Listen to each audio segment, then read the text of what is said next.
Well, hello folks.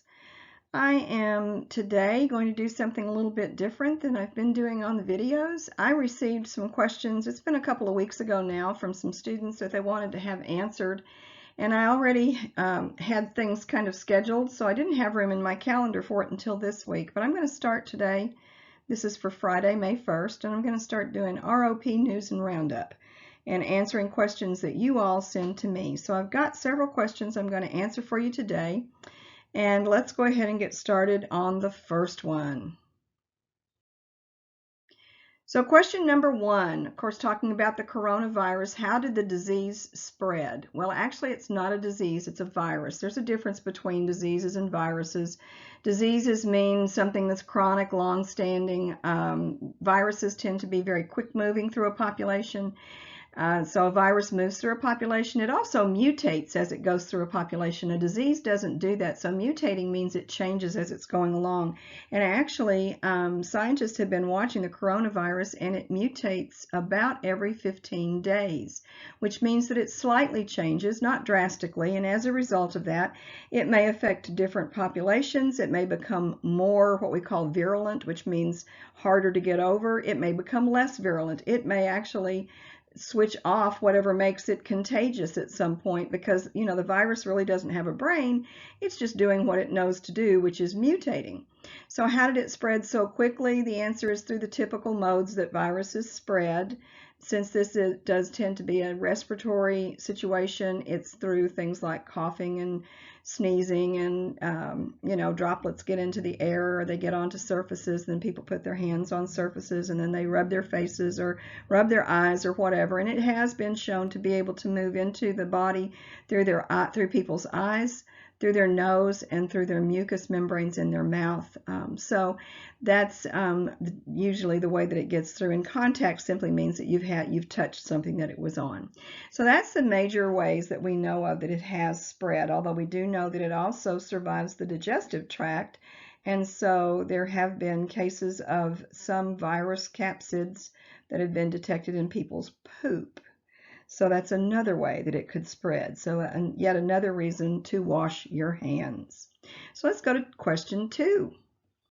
Question two that was asked, where did the virus originate? Well, it appears to have originated in China. And current testing, right, just this last week they released some information about testing that has been done in California. And it turns out that it may be that this virus was actually in the country a year earlier than we realized. So it may be that we've had people sick with this virus, succumb to the virus, meaning died from the virus, and we didn't realize what they had died from because it wasn't something that we were looking for. There's so many different viruses that people can contract and die from. We weren't looking for this one, and this is not a common virus that we would have been looking for anyway. There's also some interesting research coming out of New York with the testing that they're doing there, and it turns out that 1 out of every 6 people that they're testing right now shows a positive for antibodies, which means they've had contact with the virus. Whether they knew they were sick or not, they've produced antibodies to it. So this may have been around, like I said, a little longer than we thought. Genetic testing also shows that it might have come from, or probably came from, a pangolin. Now, a pangolin, that's kind of a fuzzy picture, but it's a scaly kind of anteater. That there are some that are in Africa and some that are in Asia. The ones in Asia are a little smaller, and they are evidently eaten by people for different rituals. Not that they're good for you, not that they have any, real nutrition. They're a small mammal. I mean, I don't know what they taste like. Probably not like chicken, but people do eat them, and I have no idea why you'd want to eat something like that. But anyway, that appears to be where it's come from. So question number 3. How many counties in Texas have been affected? So if you look at this map, and this is data that have been taken, I'm recording this on the 26th, which is Sunday, so it's going to be, 5 days before you see this. But the numbers of counties that have been relatively or not affected at all are dropping, of course, because we're having more cases show up.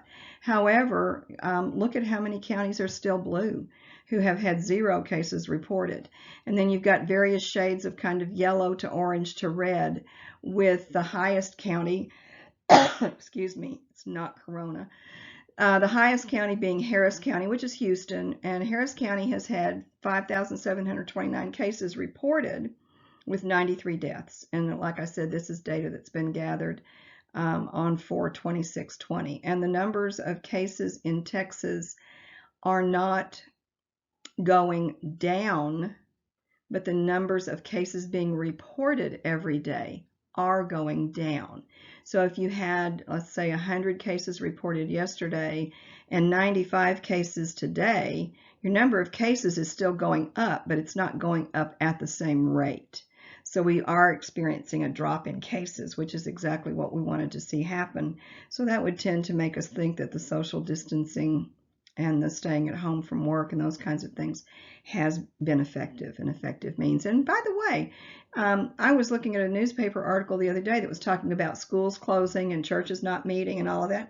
And it turned out it was a newspaper article from 1919, back when the Spanish flu hit the United States. And so it's not the first time that because of widespread virus, we have closed social institutions like schools and churches and businesses. We know that that works. It's just not a good economic situation for people at the time. So we're going to have to hope that everybody can get back on their feet again fairly quickly and get through probably a fairly painful recovery period, meaning it's not going to be real comfortable for people at first trying to get caught back up on their household expenses and bills and things, but we're going to do the best we can. We're going to stick together on this. Question number 4, why did it spread so fast? The first thing is we don't have any natural immunity to this thing. The people who do have it wouldn't know they had it because they would have no reaction to it. They would be what we call asymptomatic. It's not a virus that's related to ones that we commonly get from Asia. So usually when we have the flu season, every year, and they have the flu vaccine and things, the flus always tend to originate in Asia, and they typically come from chickens or pigs. And this came, like I said, from this little thing called a pangolin. Another reason it spread so fast, I mentioned a couple of minutes ago, is it mutates about every 15 days, so it's constantly changing. It's not a lot, but it's just enough to be technically a slightly new virus. It spread very quickly, we know, across the country in places where people are densely populated. So, for example, New York had one of the highest numbers. In fact, New York City, I think, had the highest number of cases. And that's because people ride in subways, they live in crowded apartment buildings, the streets are crowded. If you ever watch people walking down the street in New York, they're not doing social distancing in any normal situation. They're bumping into each other, they're running over each other, they're doing all kinds of things, but they're not socially distant. So this may end up creating some new practices for people that they're not used to and maybe not terribly comfortable with, but it's what we need to do to stay healthy. I did read today also that there is a new vaccine that's being tested on monkeys, and people will, of course, be the next group that will be tested, and it is showing some progress or some positive results in monkeys. So we're probably still anywhere from 9 to 18 months out having an effective vaccine. It just takes time to develop these things. The next thing, number 5 question, are people dying from the virus? The answer is yes, they are. Again, today's data says that we've had 55,383 deaths total in the United States. A new study shows the numbers. This is kind of disturbing because these ranges are so large, but I'm not sure if this is taking into account health issues or what it's taking into account. But 85 and older are suffering, of course, the highest numbers. And then it drops from 65 to 84. So, at 60, if you're in that age group, then your chances of dying from it are between 3 and 11%, which is a pretty wide gap. Same thing with 85 and older, 10% to 27%. I just saw on the news today a guy that had had the Spanish flu as an infant and survived, and has had the coronavirus and is going home from the hospital. He's 101. So it is possible for somebody over 85 to survive this, obviously. But I mean, just how crazy that he had the one 100 years ago, and now he's got this one. And neither one of them did he, of course, pass away from. So 55 to 64 is between 1 and 3%. 20 to 54 is fewer than 1%. And there have been children a few children who have died from this, but the numbers are less than 0.1%. So I'm not sure what it is that's going on with little kids, but they don't seem to be as affected by this as teenagers, young people, and so forth. So often the victims have underlying health issues, things like heart disease, lung disease, diabetes, and obesity is another factor that has claimed a higher number of people. So question number 6. How are the police dealing with the virus? Well, you can see these are two different checkpoints in Texas, and the city police are the same way. You'll notice these troopers have on gloves, they have on masks, and they are actually, I don't know if you were aware of this, they are actually stopping people that are coming in from out of state, and they are assessing whether those people need to stop somewhere and get checked out. They're trying to figure out where they're going. They want to know where they've been. Particularly if they're coming from Louisiana and Mexico, because there are higher numbers along the border with Mexico, and in Louisiana they've had a much higher percentage of the population affected by this virus. So we're trying to keep people from Louisiana from escaping, I guess, and coming to Texas. I'm not sure, but anyway, yes, they have checkpoints and they're stopping people along the way. All right. Next question. Number 7, what happens if you have a party? Well, you're not supposed to have gatherings in the state of Texas of more than 10 people. So Dak Prescott got the police called on him a couple of weekends ago for a party at his house. I believe it was on a Friday night. The neighbors were complaining about the noise, and he said that there were fewer than 10 people there. I can count 5 people in this picture with the girl in the foreground. And if you look at over here to the far left with that same little picture, that's all of the food that was spread out for evidently fewer than 10 people. And then he got into trouble, so the police came. I think he got a citation, I'm not sure.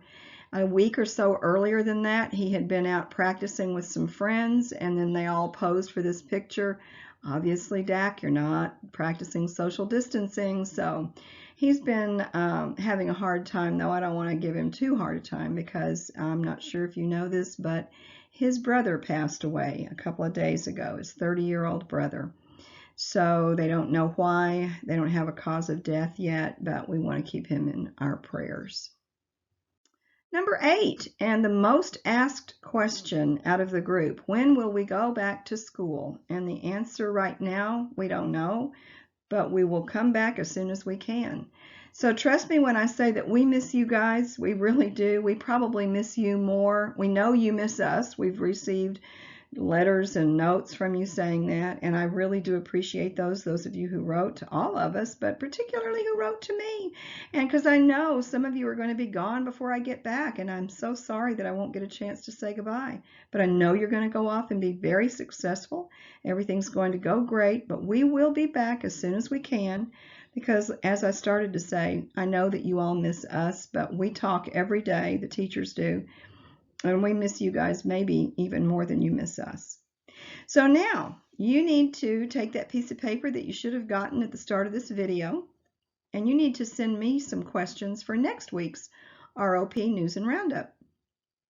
I'll get those questions on Wednesday and put together another video for us at that time. Hopefully, maybe I can pick them up actually on Friday afternoon if I can get those all rounded up, and then that way I can have a new video and it won't be 2-week delay. Okay, you all take care. Don't cough on each other. Practice your social distancing. Wash your hands. Cough in your elbow. All the things you're supposed to be doing. Stay healthy, because the healthier you stay, the quicker we get to come back as well. All right, so take care. I miss you guys. Bye.